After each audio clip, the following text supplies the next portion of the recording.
to Voice of Indonesia News. I'm Akmal Zaki and here are today's top national stories. Indonesia's Presidential Communication Office head has reversed his resignation. President Prabowo Subianto asked him to stay on. Devani offered to resign after facing criticism over comments about a pig's head sent to Tempo magazine.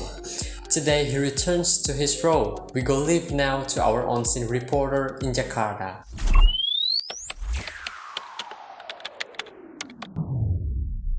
Thank you, Akmal. So I'm here at the Presidential Communication Office, which is located in Jakarta, and just a moment ago, Hasan Nasbi just arrived in this building.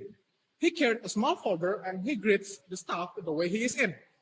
So Mr. Nasbi just remarked his statement about cooking a pig head, which is sparked the public outrage. He just spoke with President Prabowo Subianto and he was asked to continue leading the office. I spoke with him just a moment ago.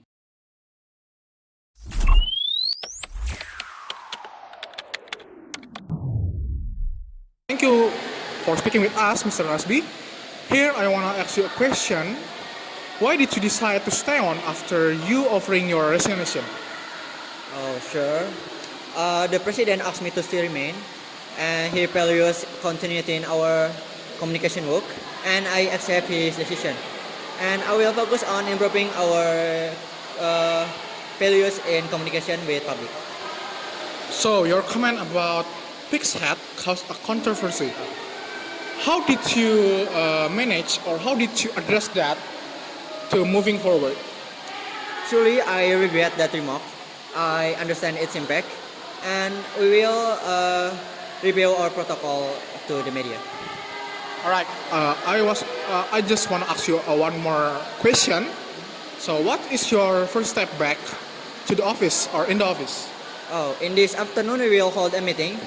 We will set the new guidelines to the engagement for media, and after that we will directly work with the ministries to streamline information flow. All right. Thank you, Mr. Nasbi. So I'm here from Presidential Communication Office. I'm Matanari. Back to you, Akmal.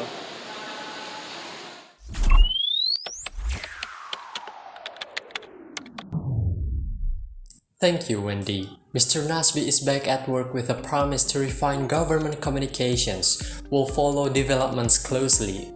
Now, shifting from political headlines to the academic world, another controversy has sparked public concern. A plagiarism allegation involving Energy Minister Bahlil Lahadalia is trending nationwide. His doctoral dissertation reportedly scored 95% similarity on Turnitin. But was it plagiarism or a system glitch? Let's hear the clarification from our reporter Wendy at UIN Jakarta.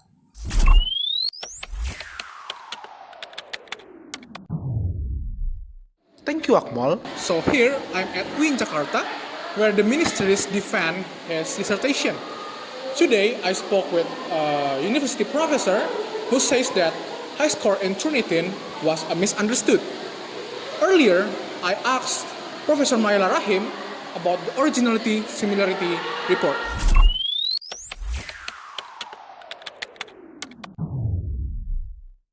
Thank you for Professor Maila to having a time to be interviewed by us. Actually, I want to ask you a question.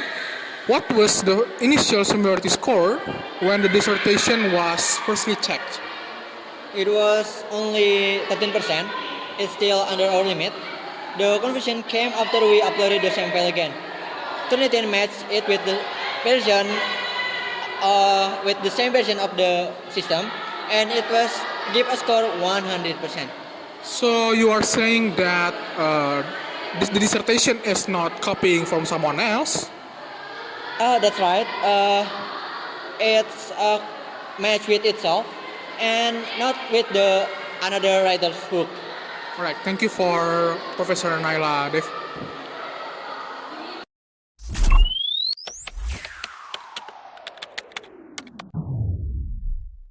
The university confirms that there is no investigation against Minister Bahlil. They say that his academic process already followed the rules. This case raised a question about how plagiarism tool should be used and should be explained. Back to you, studio.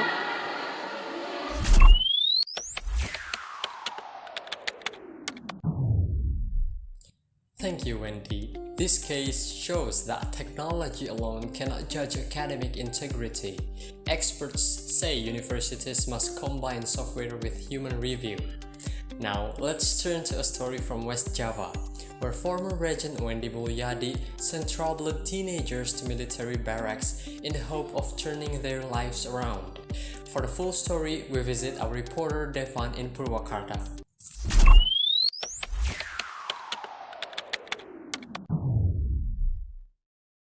Okay, thank you Akmal. Now I'm standing at the military barracks where earlier today the teenagers arrived under a program initiated by Wendy Mulyadi. The teenagers, or locally called as anak nakal or naughty kids, were reportedly involving street fighting, vandalism, and disturbing at peace instead of involving the police. And Wendy Mulyadi personally arranged this military-style discipline. And I had a chance to talk with him earlier.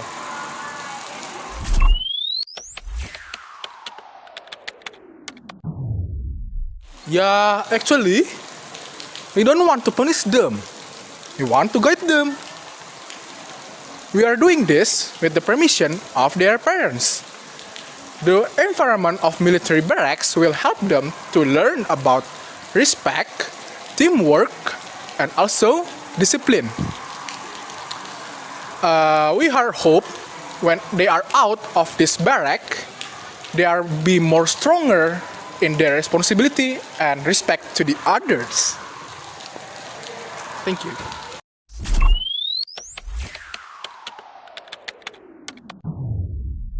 This program sparked mixed reaction. Many local residents were supportive, believing this is a positive step to prevent further trouble.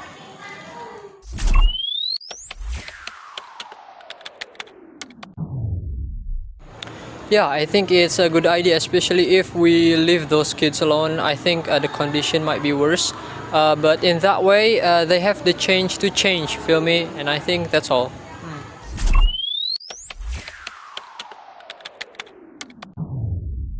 However, some child rights advocates raised some concern, questioning whether military discipline is appropriate for minors and whether it addresses deeper issues for youth delinquency. Back to you, Akmal, in the studio.